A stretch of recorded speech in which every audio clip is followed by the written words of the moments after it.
No one at Brightwell Memorial could say exactly when Margaret Aldous started working there, only that one day she simply was standing at the lab bench in a pressed white coat with her ID badge turned backward like she hadn't decided yet whether she wanted to be seen. She was somewhere in her mid-30s, though her face had that ageless quality of someone who'd slept too little for too many years and stopped minding it. She didn't introduce herself at the staff meeting.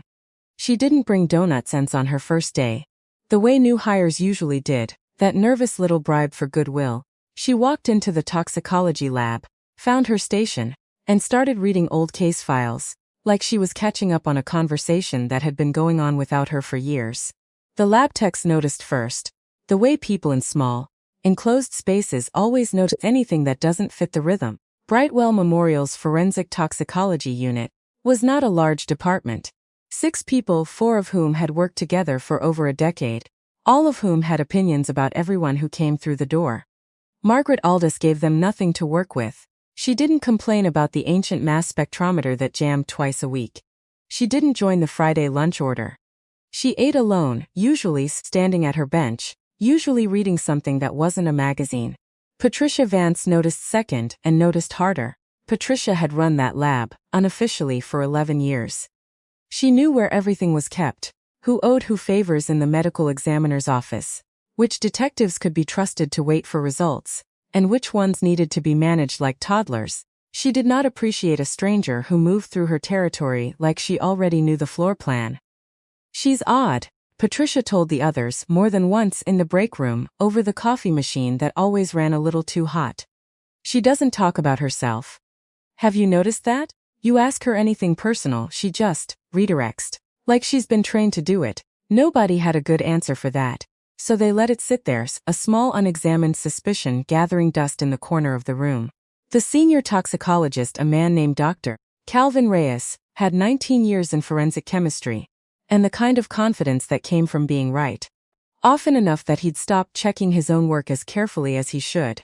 He was not unkind exactly. He was the sort of man who believed competence announced itself loudly, who trusted credentials and conference badges and the right kind of pedigree on a resume.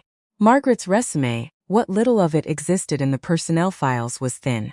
A few years at a regional lab nobody had heard of, a gap of 18 months that nobody asked about, because in healthcare administration, gaps got explained eventually or they didn't, and either way it wasn't polite to push. 3 weeks into her time at Brightwell, a sample came in from a suspicious death case, an elderly man found unresponsive in his apartment, no clear cause, family insisting it wasn't natural. Dr. Reyes ran the standard panel nothing. He was ready to sign off on an inconclusive. When Margaret, who hadn't been assigned the case, who had simply been standing at the next bench, reading the chromatograph, read out over his shoulder without asking permission, said quietly that the retention time on peak 4 looked off for what he'd flagged it as, Reyes didn't look up. "It's within tolerance. It's within tolerance for the compound you're testing for," she said. "Not for the one it actually is." He glanced at her then, the kind of glance that wasn't quite annoyed and wasn't quite curious, sitting somewhere in between.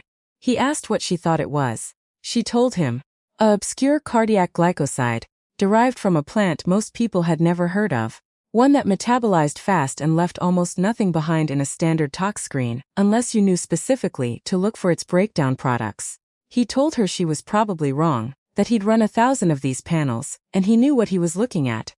He ran it anyway, mostly to prove a point. She wasn't wrong. The family got their answer. The elderly man's nephew, it turned out, had been slowly poisoning him for the better part of a year, waiting on an inheritance that was taking too long to arrive naturally. It became briefly the kind of case that got written up in internal memos, the kind that made the medical examiner's office look good in front of the county prosecutor. Reyes told a colleague that Margaret had gotten lucky, that she must have read about a similar case somewhere and made a good guess. The colleague repeated it. By the following week, the story circulating through the department had shrunk down to something smaller and easier to live with. New girl got a hunch right. Once nothing more than that. Margaret heard the version going around. She always heard things eventually, the way quiet people in loud rooms tend to. She didn't correct it. She went back to her bench and kept working. And if anything, she became quieter still. which Patricia took as confirmation that something about the woman simply wasn't right. The job on the surface was unglamorous in the way most essential things are. Blood panels, post-mortem samples. The careful, patient work of finding what killed someone when the body itself wasn't talking. Margaret was good at the parts. Nobody wanted tedious extractions. The hours spent calibrating equipment that the younger techs avoided, because it was boring and unrewarding, and didn't show up in anyone's performance review. She never asked for recognition. She just did the work methodically, like she'd done it somewhere that demanded far more of her, and had simply never adjusted back down.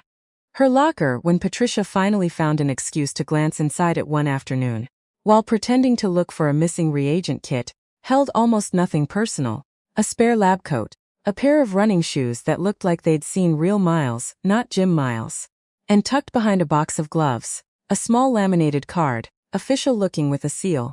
Patricia didn't recognize and text too small to read without picking it up, which she didn't quite have the nerve to do. She told the others about the card. Nobody made much of it. It became one more small, strange detail in the growing file of things that didn't add up about the new toxicologist.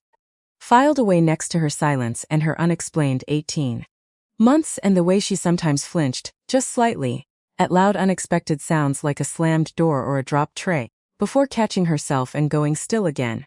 It was a Wednesday afternoon, 6 weeks into her time there, when the case came in that would have buried anyone less careful. A young woman, mid-20s, found dead in her car in a grocery store parking lot, no obvious trauma keys still.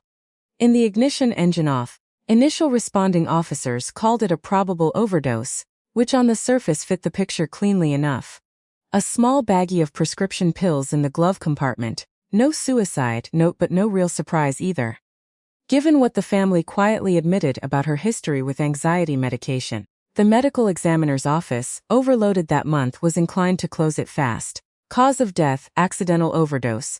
Case closed, paperwork filed, family allowed to grieve and move forward. Margaret was the one who ran the toxicology panel, not because she'd been specifically assigned it, but because Reyes was out sick that week, and the work had to go to someone. She found the expected medication in the woman's blood.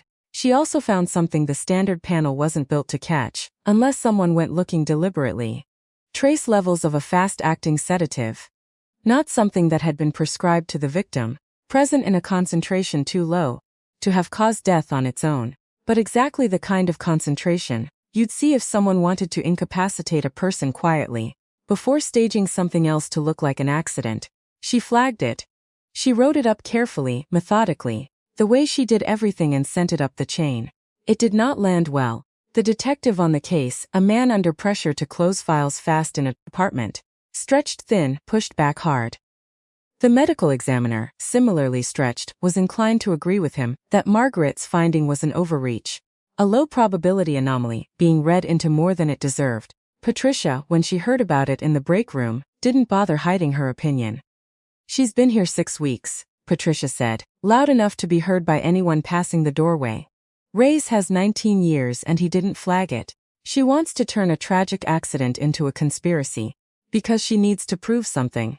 I don't know what kind of training she thinks she has, but it's not making her popular." Margaret was in the next room. She heard every word the way she heard everything. She didn't come in to defend herself. She didn't raise her voice, not then and not later.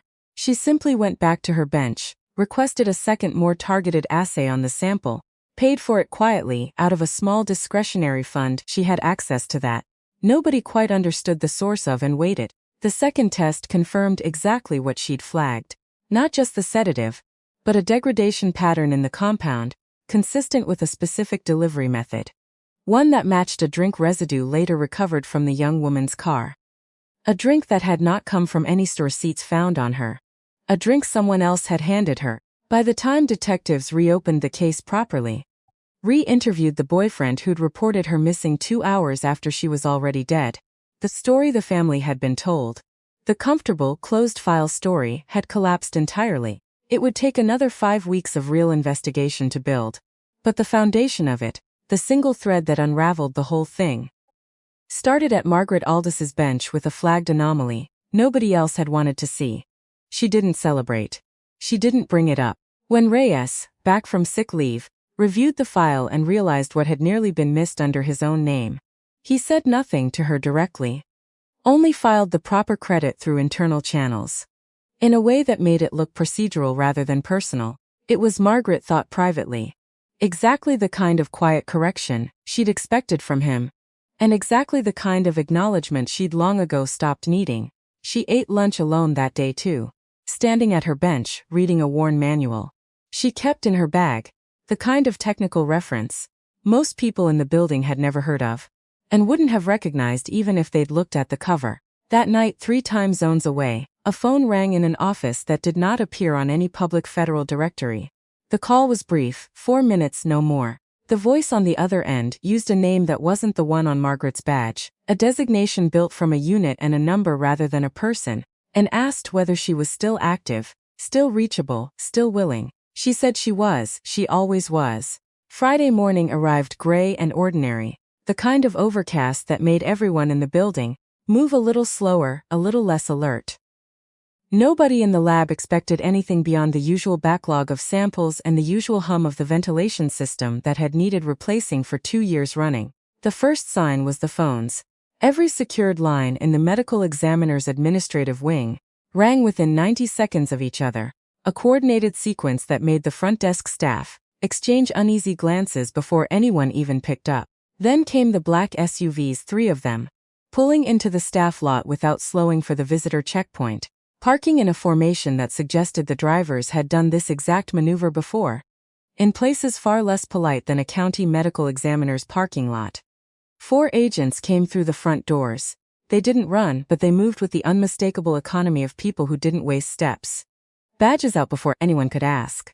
Federal credentials, the kind that made the front desk supervisor's hands shake slightly as she verified them against a list she'd never had to use before. "We need Dr. Aldous," the lead agent said. Not a question, not a request, a statement that assumed compliance because compliance was the only acceptable response. Patricia was the one standing closest to the lab entrance when they came through, and she would later admit only once, only to her sister, that she had never in her life seen a room go quiet that fast. Margaret was at her bench, exactly where she always was, running a routine extraction that suddenly didn't matter to anyone in the room except her. She looked up before they reached her. She had heard the SUVs in the lot, recognized the engine cadence and the precise practiced way the doors had shut, 3 full seconds before any alarm had been raised inside the building. She was already removing her gloves when the lead agent stopped in front of her station. "Dr. Aldous," he said. Recognition, not greeting. Kind reserved for people who'd shared rooms neither of them would ever describe to outsiders. "What do we have?" she said, already reaching for her coat. What they had was a body, recovered 6 hours earlier from a federal facility, 2 states away, under circumstances that the agent would only describe as an internal incident requiring outside forensic review. A phrase precise enough to mean everything and nothing. What they needed was someone who could process a complex toxicology case under conditions no civilian lab was equipped or cleared to handle. Someone whose name had apparently been the only one on a very short list when a senior official had asked urgently, who could be trusted with something this sensitive on this short a timeline. Dr. Reyes appeared at the end of the hallway, drawn by the commotion, moving toward the lab with the automatic authority of a man who assumed any emergency in his building belonged to him by default. He was 3 steps from the door when the second agent, without raising his voice, said, "Sir, this is a federal matter, we need the room." Ray stopped. He looked at Margaret, who was now pulling on a different coat. One of the agents handing it to her like this was a routine they'd both performed before. Her badge swinging once before she clipped it neatly into place. She's wasn't loud. She wasn't performing for the room, the way some people might, finally given the moment to prove every doubter wrong. She was simply completely herself, in a way the building had apparently never once been allowed to see. Patricia stood frozen by the doorway, holding a sample tray she'd forgotten she was carrying, watching the woman she'd spent 6 weeks quietly dismissing walk out flanked by federal agents, who treated her like the most important person in the building. So because in that moment, the case took the better part of 2 days, conducted in a secure facility Margaret would never describe to anyone at Brightwell, working alongside investigators who deferred to her at every turn. who had clearly worked with her before, who called her by a name that wasn't Aldous at all. In the moments they forgot themselves, she found what needed to be found. She built a report precise enough to stand up in front of people, whose job it was to find holes in exactly that kind of report, and she found none worth exploiting. When it was over, the lead agent found her at the makeshift workstation they'd set up, packing her kit with the same unhurried precision she brought to everything. "They want you back full-time," he said. "Officially this time. No more borrowed lab benches." She shook her head just once. "I'm not ready for that yet. Maybe I won't ever be." She zipped her kit closed. "Right now I'd rather be the toxicologist nobody notices." He didn't push, he'd known her long enough not to. She returned to Brightwell on Monday morning. Exactly on time, exactly as quiet as she'd always been. Hanging her coat on the same hook, settling into the same bench. Requesting the week's backlog of samples like nothing unusual had happened at all. Patricia watched her from across the room for a long moment, holding a coffee she'd forgotten to drink, before finally walking over. "I'm sorry," she said. "It came out smaller than she meant it to. For all of it. I should have asked who you were instead of deciding I already knew." Margaret looked up from her bench, and something in her expression softened, just slightly. The way ice gives a little under steady warmth. "Most people decide before they ask," she said. "It's not really your fault. It's just easier." Patricia didn't have an answer for that. She didn't try to find one. She simply nodded, set the coffee down, and asked for the first time since Margaret had arrived if she needed any help with the day's caseload. Down the hall, Dr. Reyes stood reading an internal memo that had just come through. Federal commendation language buried in bureaucratic phrasing. Margaret Aldous's name listed quietly alongside a case file. He would never be cleared to read in full. He folded the memo, slid it into a drawer, and didn't mention it to anyone. Nobody at Brightwell Memorial ever fully learned who Margaret Aldous had been before she arrived, or what those 18 unexplained months had actually contained. They stopped asking eventually, not because the questions disappeared, but because they'd finally understood that some people don't owe a room their whole story, just because the room is curious. She kept working the way she always did. Quietly, precisely, 2 steps ahead of whatever came through the door. And no one at that lab ever mocked the quiet new toxicologist again.